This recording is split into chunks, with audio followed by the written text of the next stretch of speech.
এডিআৰইৰ পৰীক্ষাৰ মাজতে ৰাজ্যত শোকাবহ ঘটনা সংঘটিত হৈছে আসাম ড্ৰাইভ ৰিক্ৰুটমেণ্ট এক্সামিনেশ্যনৰ মাজতে পৰীক্ষা কেন্দ্ৰলৈ যোৱাৰ আগবাটতে মৃত্যুক আঁকোৱালি লৈছে মিলন গগৈ নামৰ এজনে ভয়ংকৰ দুৰ্ঘটনাৰ খবৰ এই মুহূৰ্তত আহিছে আৰু ভয়ংকৰ দুৰ্ঘটনাত নিহত এডিআৰইৰ সেইগৰাকী পৰীক্ষাৰ্থী নিয়ন্ত্ৰণ হেৰুৱাই ৰৈ থকা ট্ৰাকত প্ৰচণ্ড খুন্দা মাৰে বাইকে দুচকীয়া মটৰচাইকেলৰ খুন্দাৰ পিছতে মৃত্যুক আঁকোৱালি লয় মিলন গগৈ নামৰ যুৱকজনে ডিব্ৰুগড়ৰ ঠাকুৰ থানৰ সমীপতে এই ভয়ংকৰ দুৰ্ঘটনা সংঘটিত হৈছে দুৰ্ঘটনাত নিহত হৈছে মিলন গগৈ নামৰ এজন তেখেতৰ ঘৰ হৈছে টিংখাঙত আসাম মেডিকেল কলেজ হস্পিটেলত মিলনক মৃত ঘোষণা কৰিছে চিকিৎসকে এই মুহূৰ্তৰ এক শোকাবহ খবৰ জনা বিচাৰিছো আজি ৰাজ্যজুৰি দুটাকৈ শিফটত অৰ্থাৎ দুবেলা পৰীক্ষা অনুষ্ঠিত হৈছে চতুৰ্থ বৰ্গৰ পৰীক্ষা এই পৰীক্ষাৰ মাজতে ৰাজ্যত এক শোকাবহ ঘটনা সংঘটিত হৈছে এখন গ্লেমাৰ বাইকেৰে পৰীক্ষা কেন্দ্ৰলৈ গৈ থকাৰ মুহূৰ্ততে এক ভয়ংকৰ দুৰ্ঘটনা সংঘটিত হয় ৰৈ থকা ট্ৰাকত প্ৰচণ্ড খুন্দা মাৰে এই এখন দুচকীয়া বাহনে আৰু সেই দুচকীয়া বাহনখনৰ আৰোহী হিচাপে থকা মিলন গগৈ নামৰ এগৰাকী যুৱকে অতি কৰুণভাৱে মৃত্যুক আঁকোৱালি লয় ঘটনা সংঘটিত হোৱাৰ পিছতেই অচেতন হৈ পৰা সম্পূৰ্ণৰূপে মুৰ্মুখ হৈ পৰা সেই মিলন গগৈক ততাতৈয়াকৈ ডিব্ৰুগড়ৰ যি আসাম মেডিকেল কলেজ হস্পিটেল তালৈ স্থানান্তৰিত কৰা হয় আৰু অতি দুৰ্ভাগ্যজনকভাৱে মৃত্যু ঘোষণা কৰে আমি এই মুহূৰ্তত নম্বৰটো জনাৰ চেষ্টা কৰিছোঁ AS06T9899 এই বিশেষ গ্লেমাৰ নম্বৰখনতে সেই মিলন গগৈ গৈছিল আৰু NL01AF7873 এই বিশেষ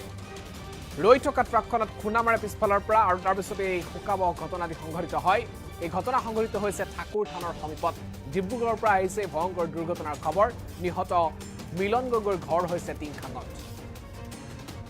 আজি পুৱাৰে পৰা প্ৰতিগৰাকীৰ মাজত উৎসাহ দেখিবলৈ পোৱা গৈছে পৰীক্ষাক লৈ সকলো ব্যস্ত হৈ পৰিছিল পুৱা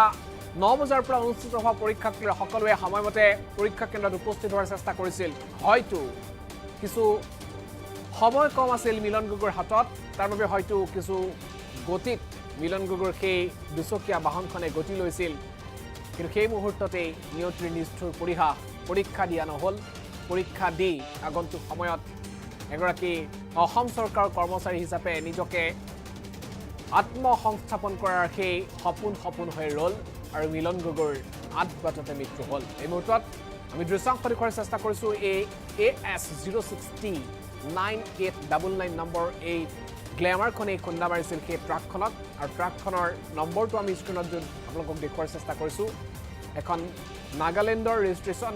NL01AF7873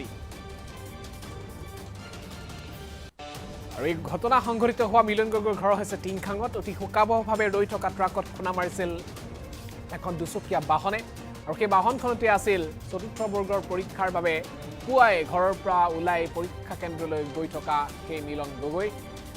আৰু আধবাটতে মৃত্যুক আঁকোৱালি ল'ব লগা হয় মুৰ্মুখ হৈ পৰিছিল অচেতন হৈ পৰিছিল হয়তো ৰাজপথতেই শেষ নিশ্বাস ত্যাগ কৰিছিল মিলন গগৈ পৰৱৰ্তী অৱস্থাত ততাতৈয়াকৈ অসম মেডিকেল কলেজ হস্পিটেলত ভৰ্তি কৰা হৈছিল মিলন গগৈক কিন্তু নিয়তিৰ নিষ্ঠুৰ মৃত্যুক আঁকোৱালি ল'লে মিলন গগৈয়ে চিকিৎসকে মৃত ঘোষণা কৰিলে এইমছত আৰু এই ঘটনাৰ পিছতে এতিয়া পৰিয়ালৰ মাজত এক শোকাকুল পৰিৱেশ দুখৰ খবৰ এই মুহূৰ্তত আমি জনাৰ চেষ্টা কৰিছোঁ ৰাজ্যৰ প্ৰান্তে প্ৰান্তে আজিৰ দিনটোত হাজাৰ হাজাৰ পৰীক্ষাৰ্থীয়ে চতুৰ্থ বৰ্গৰ পৰীক্ষা দিছে আসাম ড্ৰাইভ ৰিক্ৰুটমেণ্ট এক্সামিনেশ্যনৰ পৰীক্ষাৰ্থীসকল সাজু হৈ আছিল পুৱাৰে পৰা তেওঁলোকৰ মাজত দেখিবলৈ পোৱা গৈছিল উৎসুকতা তাৰ মাজতেই এনেদৰে এক শোকাবহ খবৰ এই মুহূৰ্তত আমি জনাৰ চেষ্টা কৰিছোঁ